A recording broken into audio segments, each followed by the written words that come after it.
Oh, it goes back to Spawn in my, I guess they're calling them Forever World now, Granny Gamer 1.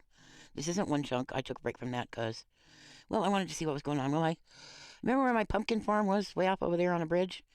Well, I dug a path over here because, look, it's a really nice village. It's a good big sized village.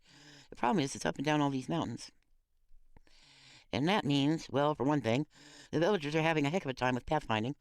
I built all this, but they're still struggling. Sometimes they get stuck underneath them and whatnot. And so I'm working on it. But like this one up here, I don't think anybody can figure out how to get in here. Yeah, there's beds, but nobody's coming. So I'm just going to have to keep working on that because obviously. But see, it's a good sized village. And then over here, I commandeered a little house. It was kind of, wasn't really 2 stories, but I turned it into 2 stories. This is for my livestock, mostly horses and foxes, I think. And then there was this house, and this wasn't a basement, it was just a bunch of dirt and stone and whatnot. So I made a basement and a kind of lean to roof. And I'm kind of living down here, and eventually, hopefully, we'll get some villagers up here. I got to encourage the villagers to come over here. So this is, I guess, what they call a starter house. Anyway, it was my home base when I first got here. I planted some cherry trees because off over this way, I hate that they messed with the render distance. If you follow the cherry trees out, there's an abandoned, one of those abandoned portal things. So, and it goes through some really thick terrain, dark oak. There's even some, oh, that, where the creaking lives, whatever that's called. And taiga and whatnot. Really tall trees or really thick trees or whatnot. This was just a big old open mine thing, and I'm probably going to be down here mining. Look at that, I'm putting light down there. I don't have the monster turned on right now because I've been doing a lot of, well, I'm in a village for one thing. And I've been doing a lot of building. So I just wanted to have some peace and quiet. And yes, I did a lot of this building here in creative. Because I mean, well, look at it. It's a pretty large space and whatnot. And I mean, I could mine resources till the cows come home, literally. But this is going to be a second floor, by the way. I just haven't gotten there yet. Let me show you down inside. So this is kind of going to be my new home base in this area. It seems like every time I go to a village, I make a new home base. Gee, for some reason, this texture pick I'm wearing, this is what the arm stands look like. I thought you're supposed to be able to. Oh, look, it's holding a torch. Whoops. I didn't know I could do that. Okay, well, anyway, so I traded with Joe for some fishies. So I made me a little aquarium, and like I said, these coral fans, all you have to do is bone meal and they come up. But you have to use sand, gravel, and dirt of some kind, or mud, and then it will do its thing, and you can grow stuff on it. You can't use stone. So that's the inside of the door, which I know looks like an outside of a door, but I don't care. Now I gotta cut all these trees. Well, I'm gonna cut them all, but I want to cut plenty. So there's trees all around these poor villagers, and the zombies are going to be awful. So I need to do something to protect these villagers from all that noise. So when I can't turn the monsters on. Now, why am I making this video? Well, as you can tell, I haven't made a video in quite some time, and I feel kind of bad about it because it's been about 3 weeks. But so much is going on in the real world that, shoot, where do I start? I mean, we attacked Iran for no reason. I'm not saying that Iran is a great place to be. I have a friend who grew up in Iran, and her father was a diplomat or something, and I guess they left. Well, back in the 70s, or the 60s, I guess they came to the United States. Her parents were American citizens, so it wasn't anything. And she was born in an embassy or whatever, so she was automatically an American citizen. But they got out because it was getting so sketchy. So I'm not gonna have a lot of sympathy for the government in Iran, but I do have sympathy for the people, and I have sympathy for our people too, because there's a lot of tax money. Anyway, there's gonna be a lot of iron in this mountain. I'm gonna have to do something about that. It's getting herky jerky. I've been having issues with that where my frame rate, you can feel it getting sticky and the frame rate dropping, but there's iron in here. Ooh, look, there's iron in here too, I bet you. What's that? Oh, cool. Yeah, there's iron in here. They've got so much black now that I can't go down very deep anymore. I can't see well. I couldn't see well before they decided to add a bunch of black stuff, and I'm certainly not going to see well now. So I can't go down very deep, and it's way deeper than I want to go, that's for sure. I guess I'll leave this tree because it's such a big, magnificent tree. Plus, I hate chopping these things. Lord, I hate chopping these giant trees. They are such a pain in the butt. So why am I doing this? Well, I I've always been really interested in the I guess the science of the game, how the cooties are coded, and how things work, and what you can do with different kinds of blocks and materials and so on. I've always been really fascinated by that, partly because this game really scares me badly. I never played video games before. My friend gave me this game, 15 years ago.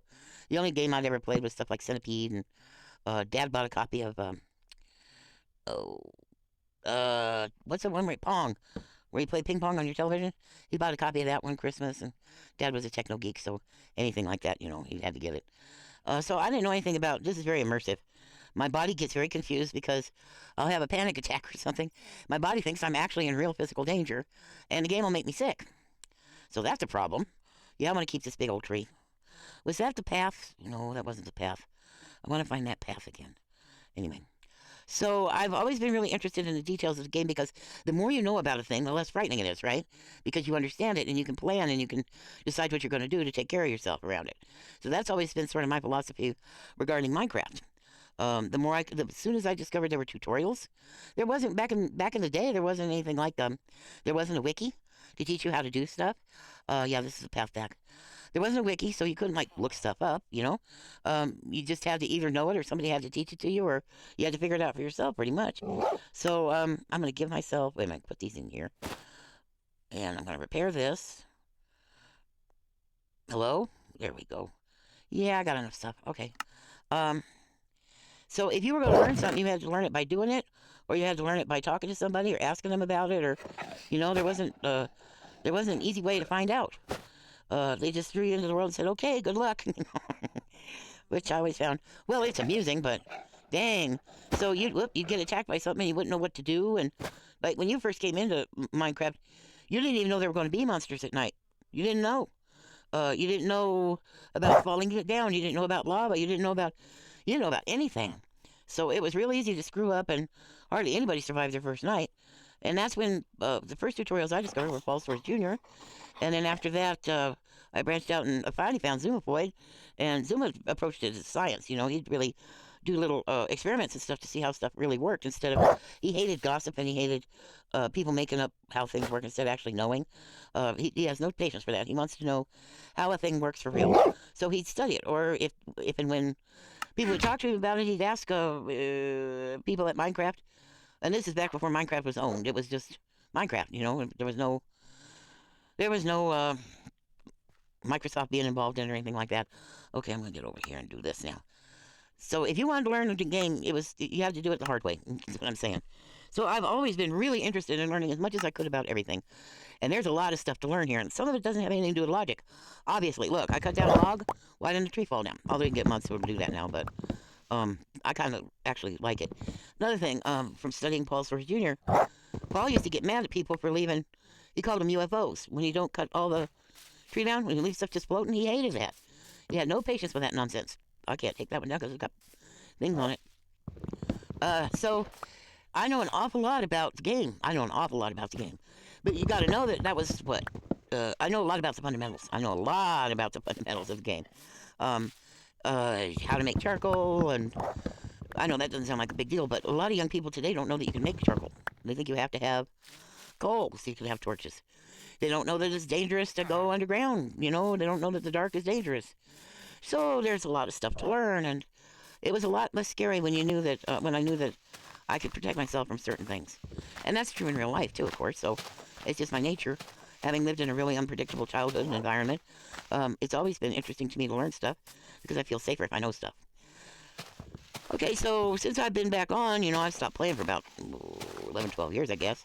And that was because of the trauma around what happened with Zoomovoid and those monstrous people he had working on his server. And, it's that, you know how men are these days. And this is before Gamergate, but the men were just, the racial slurs, the homophobic stuff, the things they said about me as a trans person. Just really nasty, unnecessary garbage that I was putting up with. And Zuma did not have my back, and he let them torture and torment me. And I even put up with it, and I sucked it up, because I thought I had to. Until they came after the kids I was playing with. And were threatening to find out who they were and mess them up in real life. Then I just left. I left the game, I left YouTube, I left it all. I don't remember. Why did I come back? Oh, I guess I got this tablet, and I don't know, somehow I figured out that I still have a Minecraft account, so I figured, well, let me see. First time it didn't work because my tablet couldn't run it right. But then I got this tablet, and it seems to be fine. So I'm back. Such as it is, because, mobile.